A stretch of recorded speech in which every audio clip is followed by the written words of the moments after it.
പശ്ചിമേഷ്യയിൽ വീണ്ടും യുദ്ധഭീതി ഇരട്ടിയാകുന്നു. ഇറാഖിൽ US സൈനികൻ കൊല്ലപ്പെട്ടതിന് പിന്നാലെ ഇറാനിലെ സൈനിക കേന്ദ്രങ്ങൾക്ക് നേരെ അമേരിക്കയുടെ ശക്തമായ വ്യോമാക്രമണം. തുടർച്ചയായ 9ാം രാത്രിയിലാണ് US മിലിറ്ററിയുടെ സെൻട്രൽ കമാൻഡ് ഇറാനിൽ കനത്ത ബോംബ് വർഷം നടത്തിയത്. വടക്കൻ ഇറാഖിൽ ഇറാൻ വിക്ഷേപിച്ച ഡ്രോൺ തകർന്നുണ്ടായ സ്ഫോടക വസ്തുക്കൾ നിർവീര്യമാക്കുന്നതിനിടെയാണ് അമേരിക്കൻ സൈനികൻ കൊല്ലപ്പെട്ടത്. ഇതിന് പിന്നാലെയാണ് അമേരിക്ക തിരിച്ചടി ശക്തമാക്കിയത്. ഞായറാഴ്ച രാത്രിയും തിങ്കളാഴ്ച പുലർച്ചെയുമായി നടന്ന 9ാം ഘട്ട ആക്രമണത്തിൽ ഇറാനിലെ തന്ത്രപ്രധാനമായ സൈനിക കമാൻഡ് സെന്ററുകൾ, വ്യോമ പ്രതിരോധ സംവിധാനങ്ങൾ, തീരദേശ നിരീക്ഷണ കേന്ദ്രങ്ങൾ, മിസൈൽ ഡ്രോൺ വിക്ഷേപണ കേന്ദ്രങ്ങൾ, വാർത്താവിനിമയ ശൃംഖലകൾ എന്നിവ തകർത്തതായാണ് US അവകാശപ്പെടുന്നത്. ഹോർമൂസ് കടലിടുക്കിലൂടെ കടന്നുപോകുന്ന വാണിജ്യ കപ്പലുകൾക്ക് നേരെ ഇറാൻ നടത്തുന്ന ആക്രമണങ്ങൾ പ്രതിരോധിക്കാനാണ് ഈ നടപടിയെന്നാണ് അമേരിക്കൻ വാദം.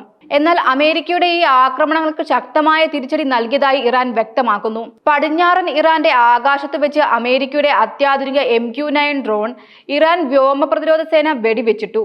അയൽ രാജ്യങ്ങളിലെ US സൈനിക താവളങ്ങൾക്കു നേരെയും ഇറാൻ കനത്ത ബാലിസ്റ്റിക് മിസൈൽ ആക്രമണമാണ് അഴിച്ചുവിട്ടത്. അക്കാബ വിമാനത്താവളത്തിൽ ഉണ്ടായിരുന്ന US-ന്റെ C-17 ട്രാൻസ്പോർട്ട് വിമാനങ്ങൾക്കും P-8 വിമാനങ്ങൾക്കും നേരെ ഇറാൻ മിസൈൽ ആക്രമണം നടത്തി.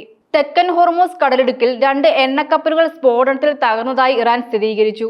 അമേരിക്കൻ സൈനിക നടപടി തുടരുന്നിടത്തോളം കാലം ഈ വഴിയിലൂടെയുള്ള ഇന്ധന രാസവള കടത്ത് സുരക്ഷിതമായിരിക്കില്ലെന്ന് ഇറാൻ മുന്നറിയിപ്പ് നൽകിയിട്ടുണ്ട്. ആക്രമണ ഭീഷണിയെ തുടർന്ന് ബഹ്റിന്റെ തലസ്ഥാനമായ മനാമയിലെ അമേരിക്കൻ പൗരന്മാർക്ക് US എംബസി കടുത്ത ജാഗ്രതാ നിർദ്ദേശം നൽകിയിട്ടുണ്ട്.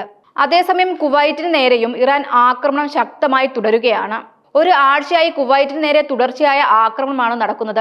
ആക്രമണത്തെ തുടർന്ന് അതിർത്തി കടന്നെത്തിയ ഡ്രോണുകളും മിസൈലുകളും പ്രതിരോധിച്ചതായി കുവൈറ്റ് സൈന്യം വ്യക്തമാക്കി. കഴിഞ്ഞ ദിവസങ്ങളിൽ ജലവൈദ്യുത പ്ലാന്റും എണ്ണ ഉൽപാദന കേന്ദ്രത്തിനും നേരെയുണ്ടായ ആക്രമണത്തിൽ വലിയ നാശനഷ്ടങ്ങളും നിരവധി പേർക്ക് പരിക്കും റിപ്പോർട്ട് ചെയ്തിട്ടുണ്ട്.